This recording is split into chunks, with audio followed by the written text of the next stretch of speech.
Timo Soini, tervetuloa.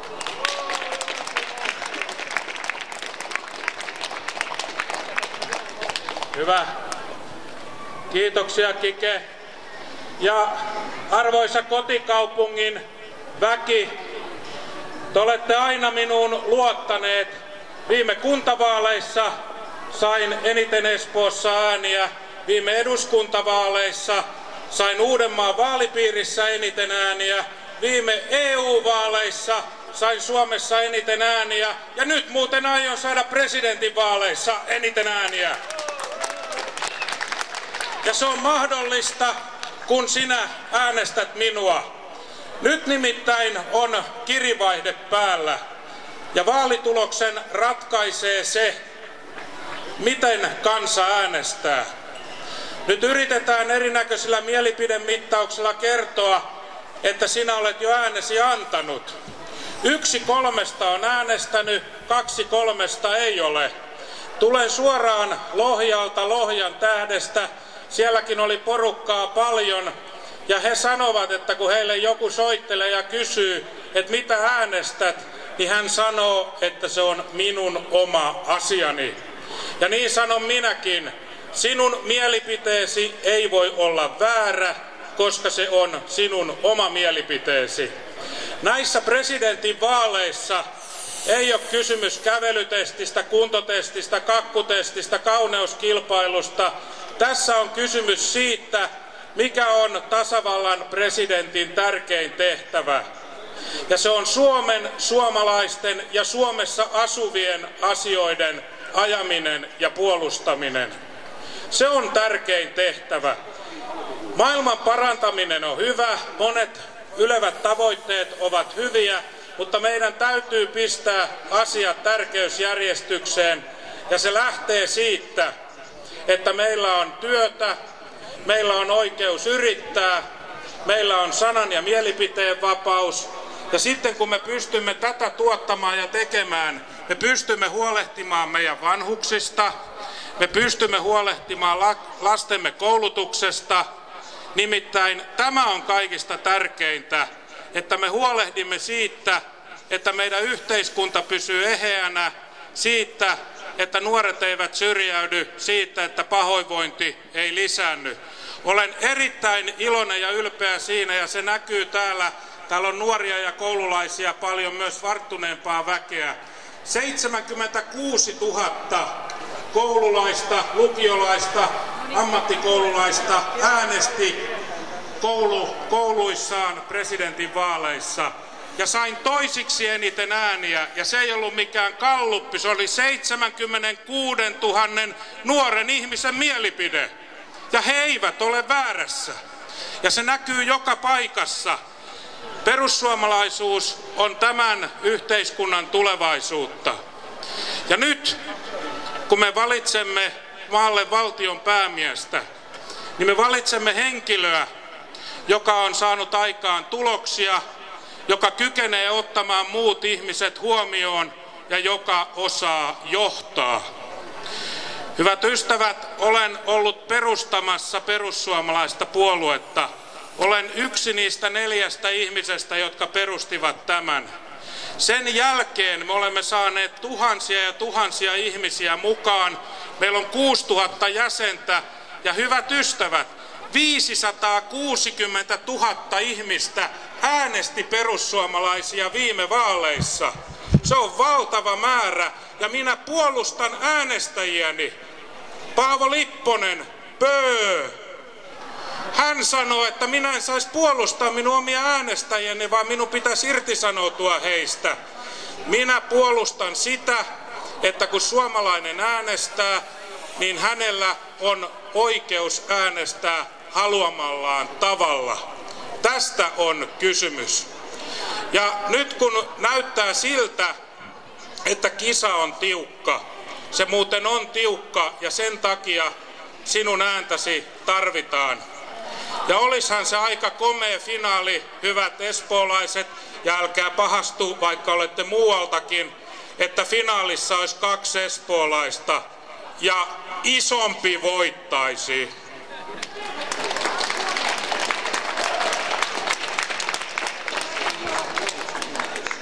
Hyvät ystävät, presidentin vaaleissa on kysymys siitä, että ulko- ja turvallisuuspolitiikka hoidetaan hyvin, että nimityspolitiikka on tasapuolista, että maamme puolustuksesta huolehditaan, maamme turvallisuudesta huolehditaan.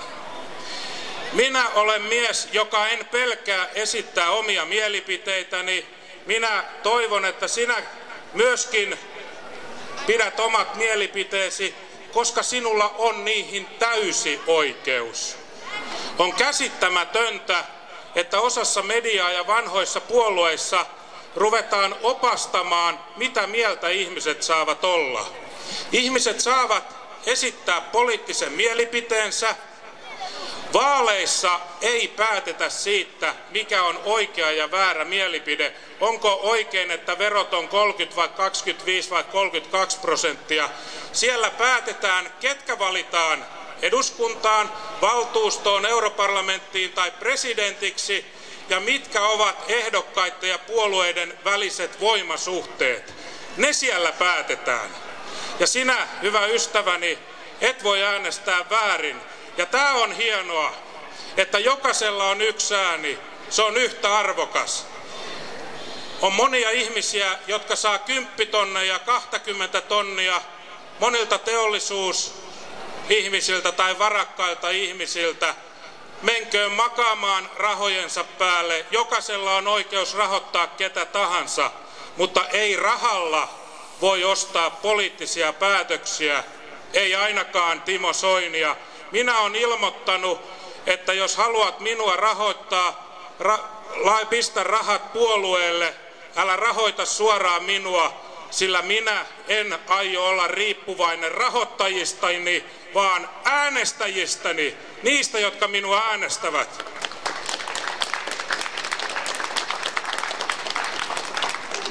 Ja tässä kaupungissa perussuomalaisilla on vahva valtuustoryhmä, meitä on siellä 7. Me teemme koko ajan työtä sen puolesta, että Espoossa ja pääkaupunkiseuduissa olisi hyvä elää ja asua, että palvelut toimisivat, että kohtelu olisi tasapuolista. Ja tämä on se malli, hyvät ystävät, millä mä oon toiminut. Tämä on se malli, millä mä oon johtanut puolueen tämmöiseen menestykseen. Ja tämä on se malli, millä minä johtaisin Suomea.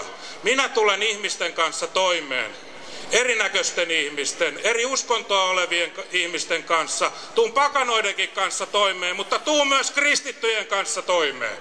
On se aivan selvää, että meillä saa olla jokaisella omat mielipiteet, ja niin pitää ollakin. Kun hyvät ystävät, presidenttiehdokkaalla on 2 asiaa, jota hänellä pitää olla, jotta hän voi tulla valituksi. Ensimmäinen on, että hänen pitää olla Suomen kansalainen ja olla ehdokkaana. Turun puolesta tuli kaveri, ihan mukavan näköinen kaveri, mutta se tuli mulle ja sanoi, että Soini, ei sinusta voi tulla presidenttiä. Mä sanoin hänelle, minusta voi tulla, mutta sinusta ei voi tulla, koska minä olen ehdokkaana ja sinä et ole. Ja toinen asia, mikä vaaditaan, on, että saa eniten ääniä. Ja se on vaikeampi juttu. Mutta hyvät ystävät, olen johtanut perussuomalaisen puolueen 20%. Sitä ei ole tapahtunut Suomessa eikä sitä ole tapahtunut Euroopassakaan sotien jälkeen tällaista loikkaa. On siis täysin mahdollista olla ensimmäisellä kierroksella toinen ja toisella kierroksella ensimmäinen. Kaikki tämä riippuu sinusta. Yksin en ole tehnyt tätä. Olen tarvitsen muita ihmisiä, kannattajia, äänestäjiä, jäseniä, mutta osaan johtaa. Olen luja ja lempeä johtaja. Tarpeen tullen tiukka, sanon, että miten säännöt ovat, mutta kun jokainen tekee parhaansa, se riittää. En halua rangaista ihmisiä, jotka tekevät parhaansa. Mutta tämä yhteiskunta tällä hetkellä antaa edut yksille ja sälyttää vastuut toisille. Tästä euron kriisistä Puhuin tässä herrasmiehen kanssa ja hän muistutti minua, mitä sanoin täällä Espoossa Kreikan kriisistä viime eduskuntavaalien alla. Hän oli hyvin tarkkaan seurannut nämä asiat ja sanoi, että Timo, kaikki on mennyt niin kuin sinä sanoit. Ja niin on mennyt. Hyvät ystävät, kriisi on pahentunut. Katainen, Urpilainen, Vihreät, RKP, Kristillisdemokraatit, Vasemmistoliitto jatkavat sillä virhelinjalla, joka lisää Suomen vastuita. Mä en voi hyväksyä sitä, että sinun työsi tulokset, sinun veromarkkasi, ne viedään tämän maan rajojen ulkopuolelle. Minä haluan, että ne käytetään täällä vanhustenhuoltoon, koulutukseen, työllisyyteen, yrittämiseen, sosiaaliseen turvallisuuteen, poliisipalveluihin, liikenneratkaisuihin. Kannatan kansainvälistä yhteistyötä. Me tarvitsemme eurooppalaiset kotimarkkinat. Me tarvitsemme nämä asiat, mutta me emme voi, hyvät ystävät, luovuttaa päätösvaltaa tämän maan rajojen ulkopuolelle. Viime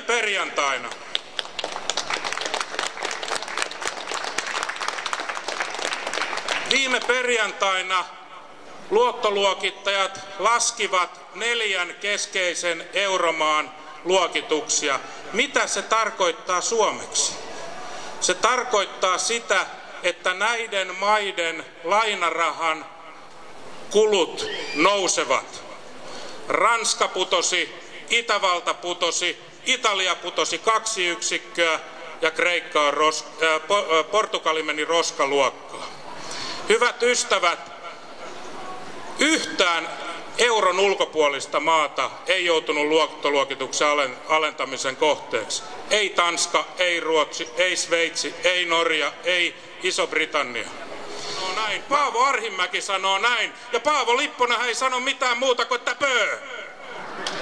Ei hän mitään muuta sano. Tai en mä ainakaan ymmärrä.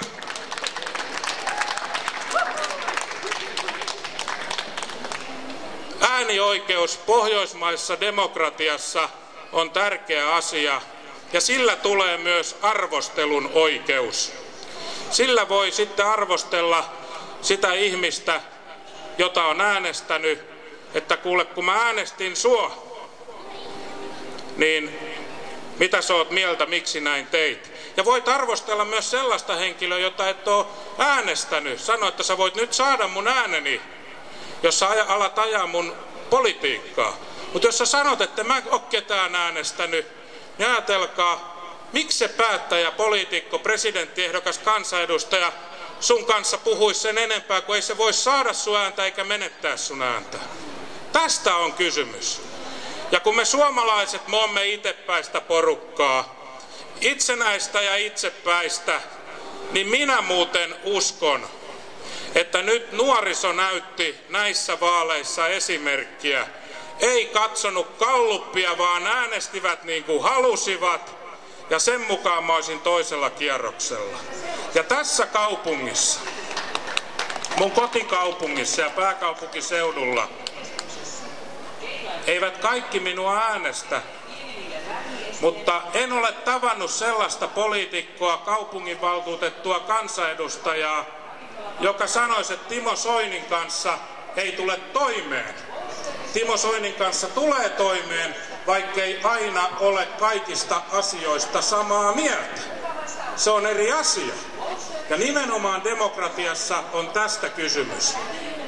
Sotiemme veteraanit, kotirintamanaiset, jälleenrakennukseen osallistuneet ihmiset ovat rakentaneet meille hyvän maan. Meillä on epäkohtia. Eläkkeet on liian pieniä, taitettu indeksi on vieläkin voimassa, on monennäköistä syrjäytymisasiaa. Mutta niin kauan, hyvät ystävät, kun meillä on itsenäinen päätösvalta, me voimme muuttaa asioita. Ja sen takia tässä puheeni lopuksi vetoan sinuun voimakkaasti yhdessä asiassa, ja se on se, että me suomalaiset emme saa luovuttaa meidän valtiovaltaa tämän maan rajojen ulkopuolelle. Mitä tarkoitan sillä? Suomen perustuslaissa lukee 2. pykälässä, valtiovalta Suomessa kuuluu kansalle, jota edustaa valtiopäiville kokoontuva eduskunta. Täällä on muutamia perussuomalaisten kansanedustajia, on Kike Elomaa, Maria Lohela, minä, Arja Juvonenkin, ainakin nimikirjoituksen näin, ja ehkä muitakin. He ovat saaneet, Jussi Niinistö, he ovat saaneet vallan sinulta. Se valta on meillä 4 vuotta lainassa. Me emme saa luovuttaa sitä valtaa pois. Sillä ajatelkaa, jos me annamme meidän itsenäisen päätösvallan budjettiasioissa, lainsäädäntöasioissa, maamme rajojen ulkopuolelle, niin miten me saamme sen takaisin? Ja minä uskallan tämän sanoa, ja sen takia myös kritiikki on kovaa, koska tästä ei saisi puhua.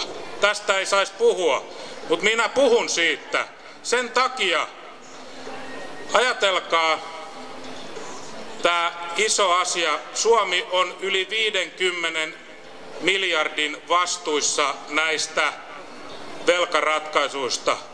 Teilläkin varmaan päähöyryä, niin kuin minullakin, on vakausvälinettä, on vakausmekanismia, on Target 2, on Euroopan keskuspankin vastuita, on suoria vastuita Kreikkaan, Portugalia, mitä vaan. Niistä tulee yhteensä 50 miljardin vastuu. Ja en väitä, että ne kaikki kaatuvat, enkä toivo sitä. Mutta jos niin käy, hyvät ystävät, niin se summa on yhtä suuri kuin koko Suomen tulo- ja menoarvio, talousarvio, jossa on kaikki liikennehankkeet, siellä on terveydenhuoltohankkeet, siellä on koulutushankkeet, siellä on puolustusmenot, siellä on opetustoiminnan menot, siellä on kulttuurimenot. Yhtä suuri on se riski. Moni sanoo, että mikä on vaihtoehto. Vaihtoehto on se, että me sanomme, että me emme maksa muiden vastuita. Ja tiedättekö, mikä siinä on vielä hyvää? Tällä tavalla me noudatamme EU:n omia sääntöjä. Siellä on nimittäin kielletty vastuun ottaminen muiden veloista, niin sanottu no bailout-sääntö. Ja lopuksi mä sanon tämän määrävähemmistöasian. Se voi tuntua vaikealta. Mä selitän sen teille seuraavalla tavalla. Tällä hetkellä Suomi pystyy näissä pöydissä, kun sanoo, että me emme hyväksy, niin me emme joudu niihin. Mutta jos tämä uusi päätös menee läpi, että 85% enemmistöllä voidaan viedä asiat läpi ja pienemmät joutuvat sopeutumaan. Katso ympärillesi, missä on lähemmät 10 ihmistä sinun kanssasi. Ja lasken ne 9 siinä.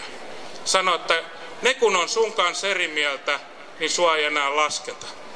Sitä se merkitsee. Mutta ajatelkaa, Euroopassa on 3 maata, jotka jäisivät ulkopuolelle, jotka yksin, ne ovat niin isoja, että ne yksin voisivat estää nämä päätökset. Ja ne maat ovat Saksa, Ranska ja Iso-Britannia. Ranska, Saksa ja Italia, anteeksi. Joku yritti osua minun karkilla, mutta eipäs osunut ainakaan vielä.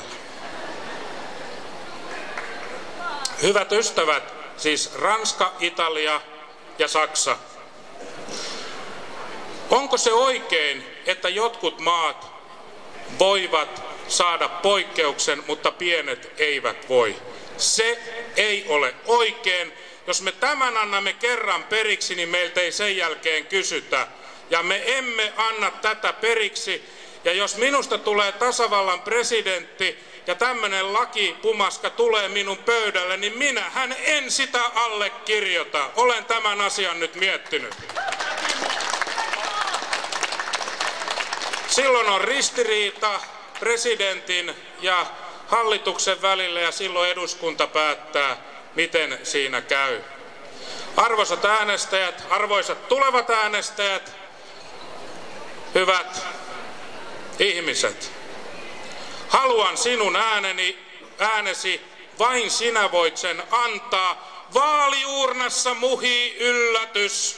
Sieltä tulee erinomaisen hyvä tulos, kun sinä äänestät. Minäkään en ole vielä äänestänyt, mutta äänestän sunnuntaina numeroa 3. Kiitos.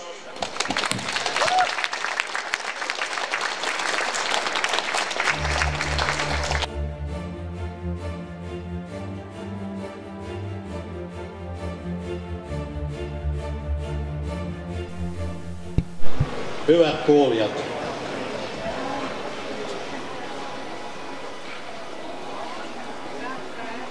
Soinista Suomen residentti 2012.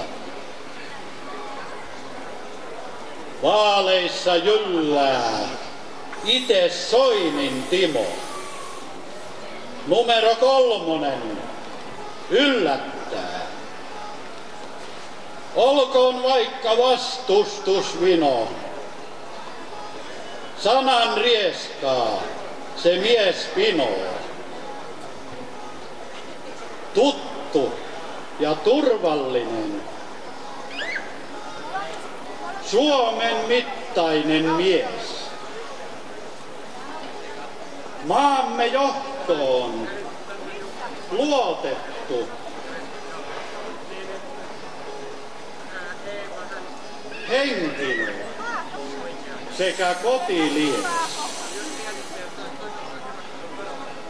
Johtaja ison jytkyn. Suomen kansan äänillä vaaleissa voittoon.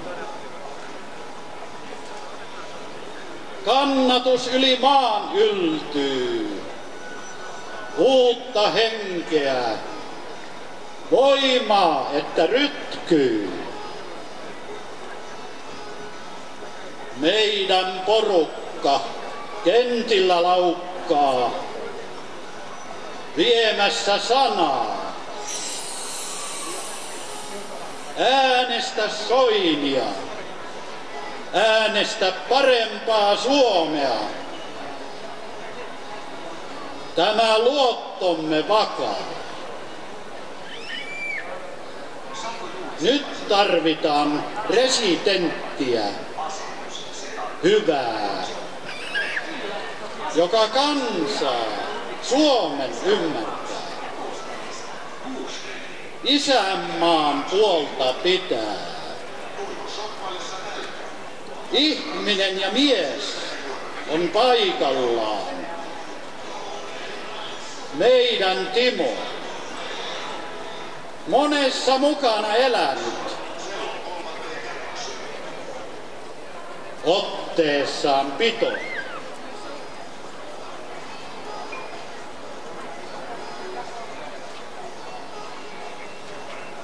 Äänet vyöryy Soinille Suomen. Kohta jo alkaa maallemme huomenna. Kiitos.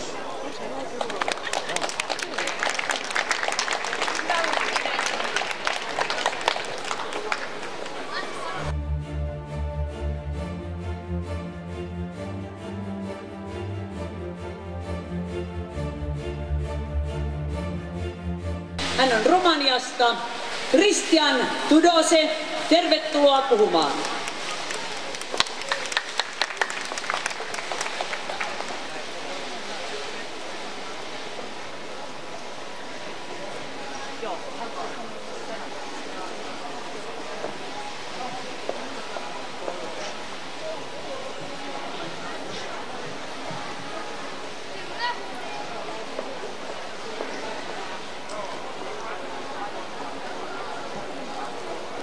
Tervetuloa kaikille. Mä olen siis Cristian Tudose, diplomi-insinööri ja maahanmuuttaja. Olen tullut Romaniasta pakolaisena vuonna 1990 ja kovalla työllä ja oikealla asenteella olen hyvin onnistunut sopeutumaan suomalaisen yhteiskuntaan.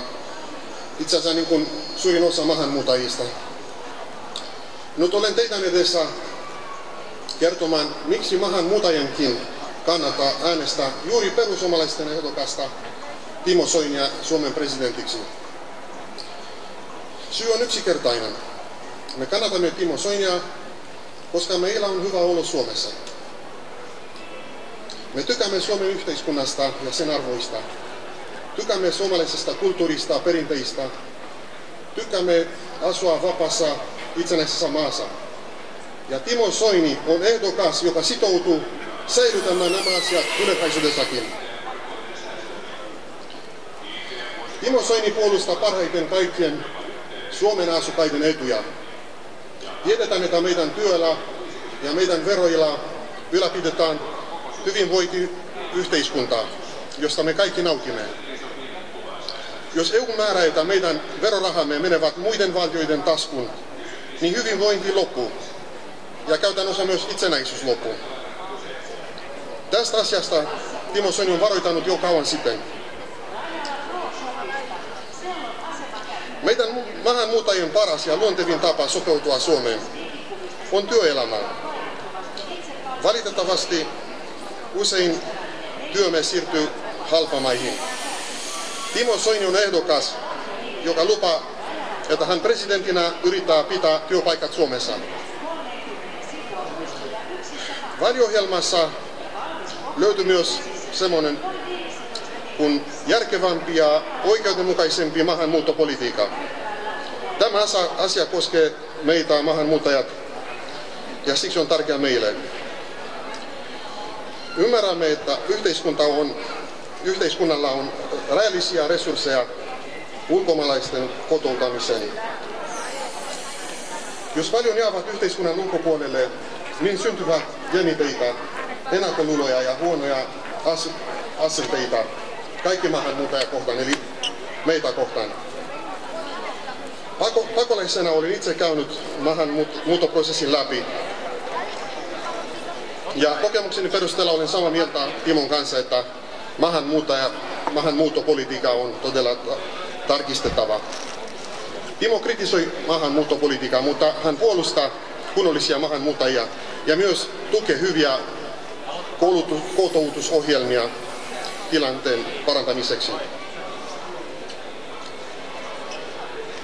Maanpuolustus ja turvallisuus on Timolle prioriteetti, varsinkin kun nyt suunnitellaan leikkauksia puolustusvoimilta ja poliisilta. Perussuomalaiset on isänmaallinen puolue, jolle maanpuolustus ja itsenäisyys on tärkeä tavoite. Tämä ei ole meille ulkomaalaisille mitään haittaa, vaan päinvastoin.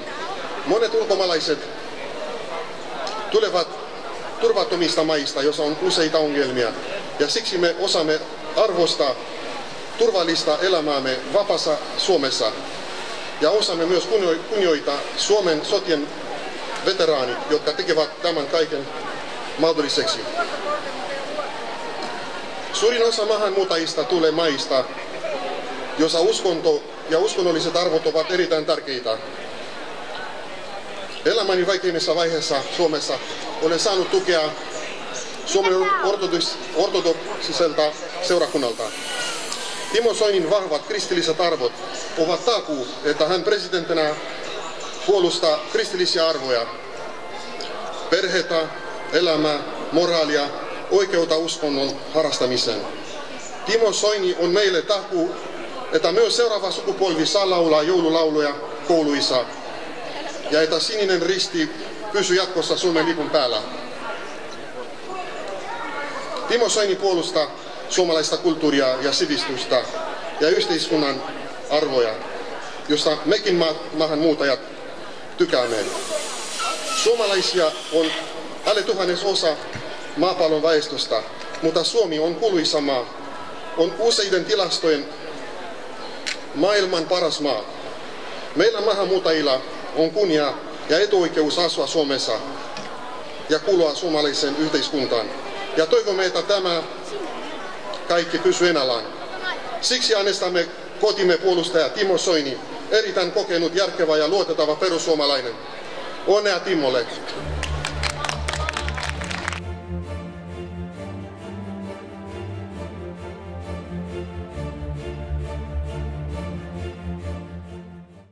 Timo Soini tässä. Loppukirja on tekemässä. Äänestä numero 3. Timo Soini.